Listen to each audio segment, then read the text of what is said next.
Alright guys, I'm going to do a quick video on this, cleaning up this 44 Magnum here. I've been in a kind of a cleaning mood lately.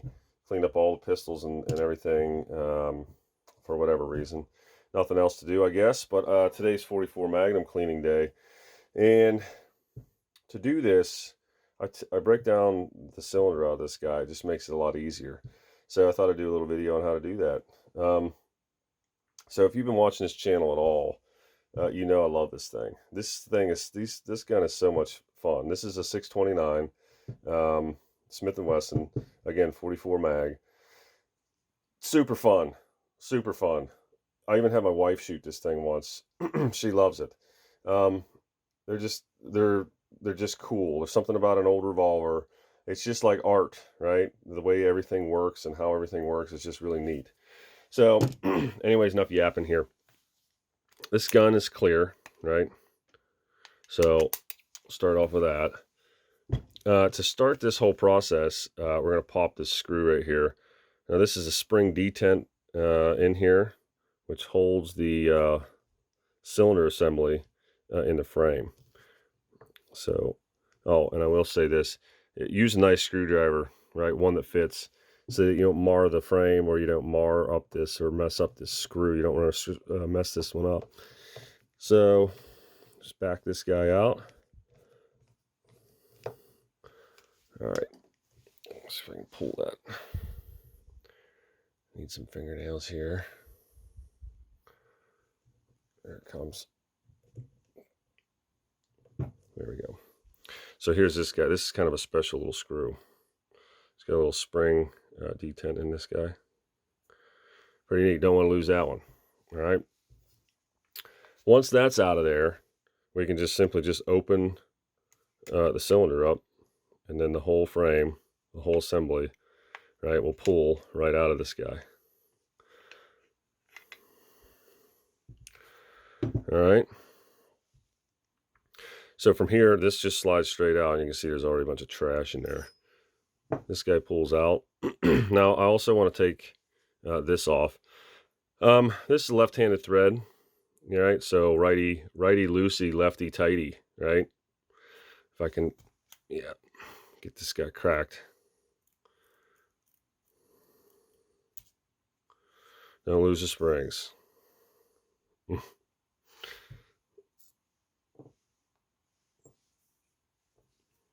then the extractor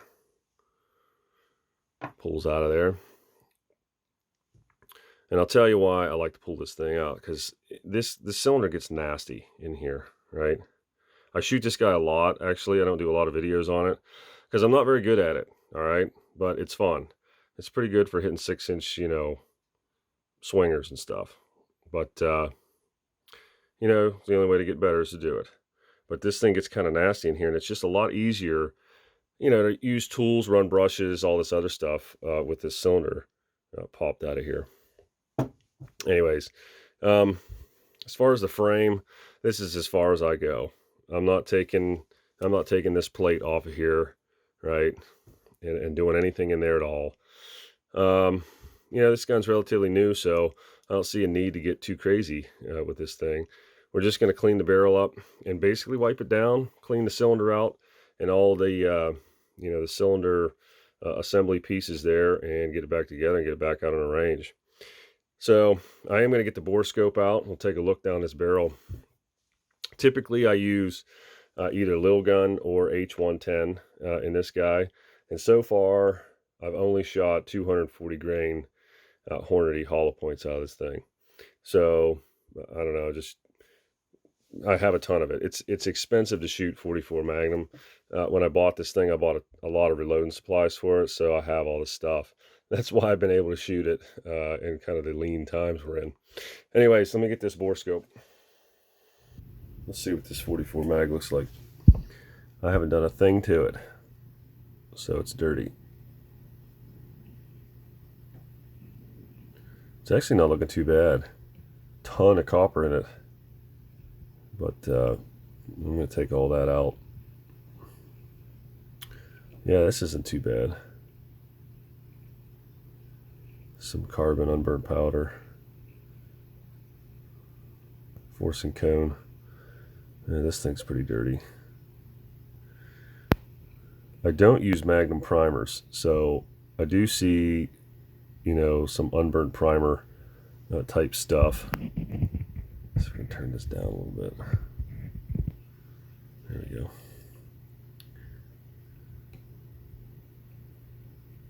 But that's not too bad. Huh. All right, I'm gonna clean this up and then we'll scope it again. All right, so I've got this guy like all wiped off, wiped down, all this assembly stuff, springs, everything cleaned out. Cylinders looking nice. This is looking real nice, right? Run this guy with a brush, and then just mop that thing out, man, till it's till it comes out clean. So I did put copper solvent in this guy, and since you know, my 243 videos here that I'm still kind of working with, I thought, you know what, I'll just put this on here. This is Bortec, what is this, CU +2, I don't know, copper remover. This Bortec stuff is pretty good, pretty good. It's supposed to be like non-toxic compared to like Barnes or something like that. I mean, I wouldn't belly up to the bar and take shots of this stuff. It's still pretty nasty, okay? But it does remove copper pretty well.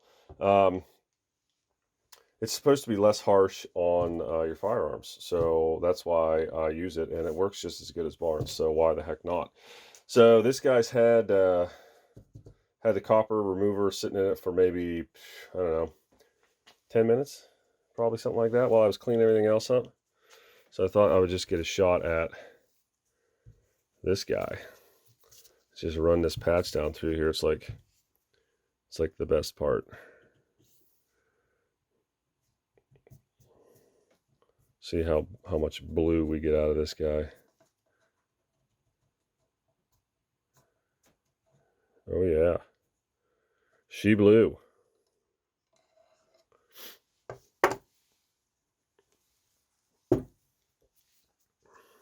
It's like crayon blue too. So I'll keep putting the solvent to this until we run clean patch through this guy. All right, got a 10-minute soak on this second pass here. See how much copper we get on this one.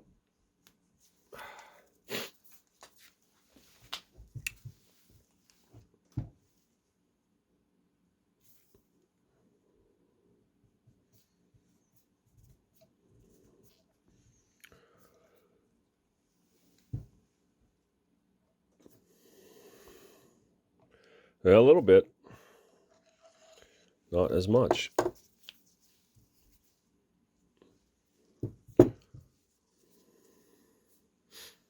Getting there.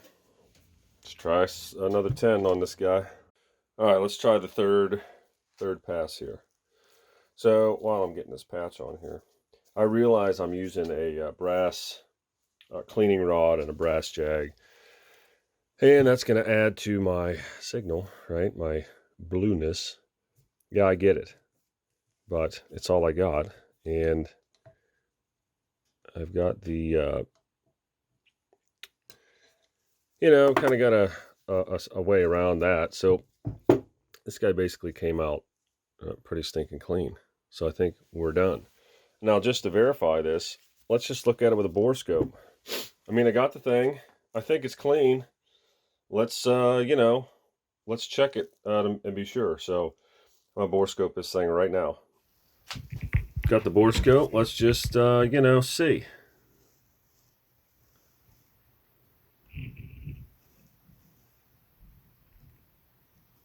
Yep.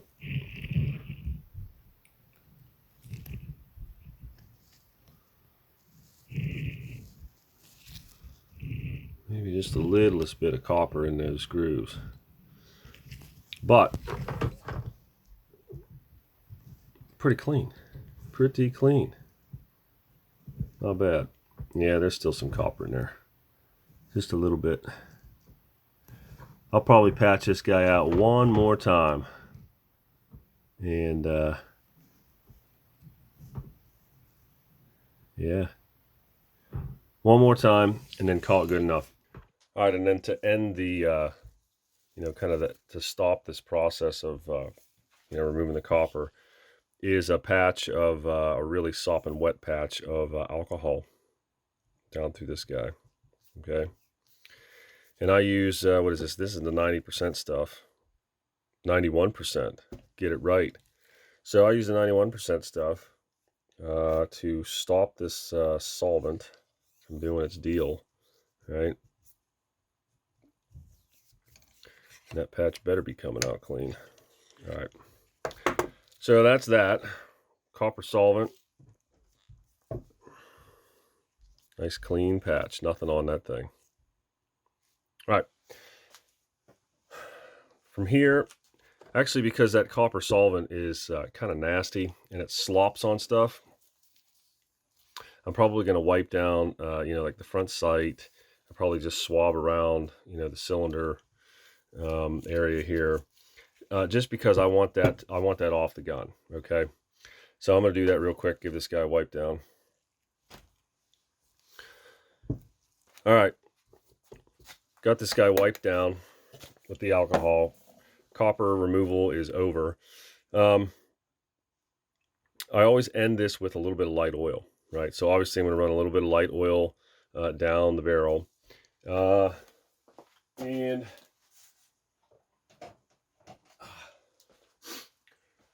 for like heavier used parts, right, I always use hoppies for that. Just like bearing surfaces, things like that. It's a little bit thicker, okay? It's a little bit thicker than, say, a rem oil. Now, I'll use the rem oil for some of these little parts, right? Some of these guys that just need a little bit of lube in here, keep them going. So I'll do that right now. I'm going to reassemble this guy real quick.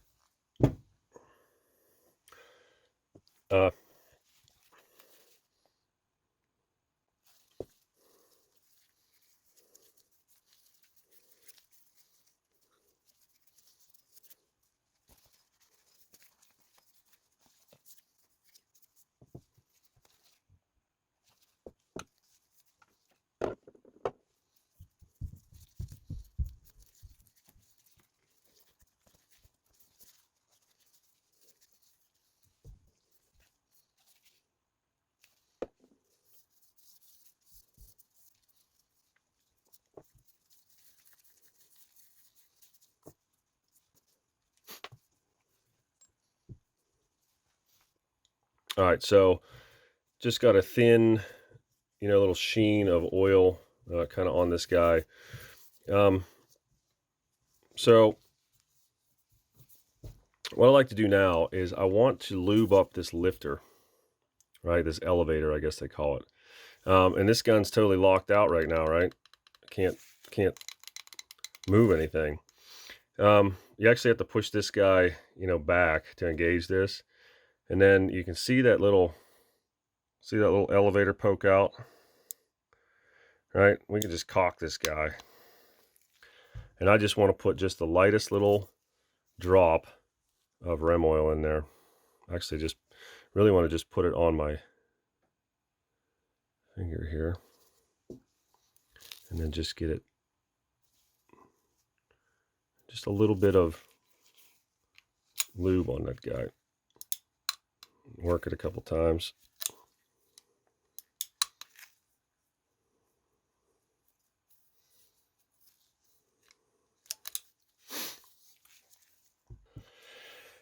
All right, put this cylinder back together here. Make sure we didn't lose anything. A little bushing here on this guy. You want to make sure you don't lose that.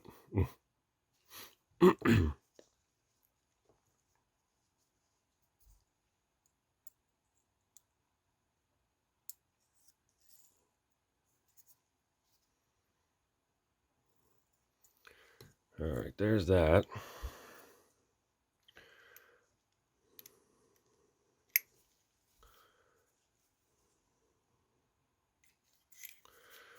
Remember, it's a left-hand thread here.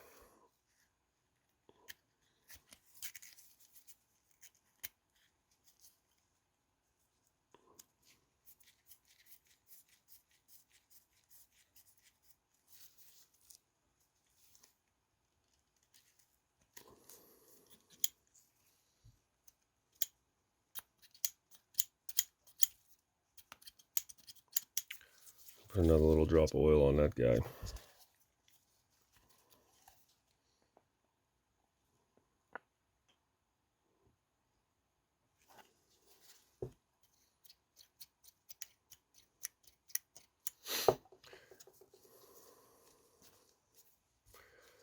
Nice. That's better.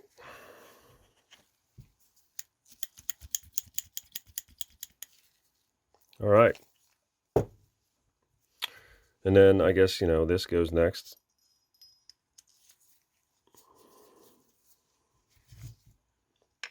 Back in the frame.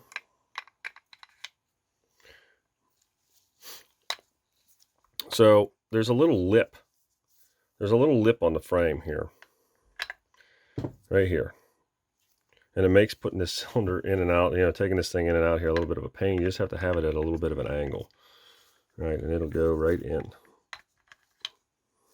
All right. Shut that guy.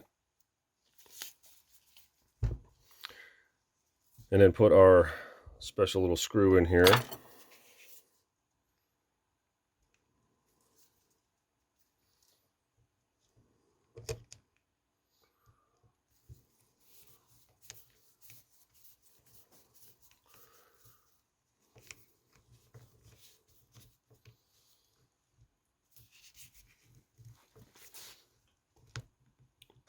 I'm going to tighten this guy pretty good because it's a 44 Magnum. It tends to loosen stuff up. Speaking of which, this top sight rail here has come loose a lot, actually. I've got a little bit of blue Loctite in that. But it gets so hot in this area, I don't know if that's going to be enough. So that's pretty much it. From here, I want to put a little bit of light oil on the cylinder stop there. This guy's good to go. I love this thing. You can check, I love checking like the timing on this thing. It should have like 3 audible clicks on this guy. It's like 1, 2, whoop.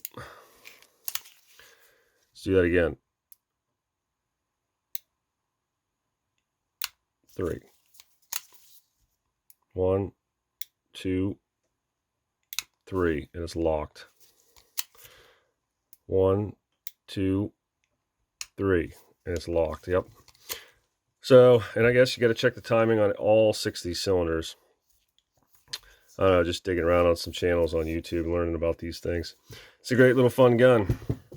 But there you are, cylinder removal, replacement, cleaning of a Smith & Wesson 629. All right, guys, thanks for watching. All right, guys, so one more comment before I get out of here. My comment section is blowing up on this channel. I love it. I love the comments. Love hearing from you guys. Even the freaking dicks out there, it's fine. I get a kick out of that. So one thing I did want to use my comment section for, I really want to put a sight, or I'm starting to think, I should say it that way. I'm starting to think about putting a sight on this guy. And I'm talking like a hollow sight or red dot. I don't want a scope, right, on this thing. Because, like I said, I'm not the greatest at shooting this thing, but I would really like to be pretty consistent at like 50 to 70 yards kind of thing. Because honestly, I'd like to pop a deer with this. And I just don't feel comfortable enough with my skills to be able to you know, ethically do that. So I'm looking at a scope. I'm looking at a sight, not a scope. So if you guys have a recommendation on a hollow sight, red dot sight, something like that, leave me a suggestion in the comments, and I would really appreciate that. All right, guys, thanks for watching. We'll see you on the next one.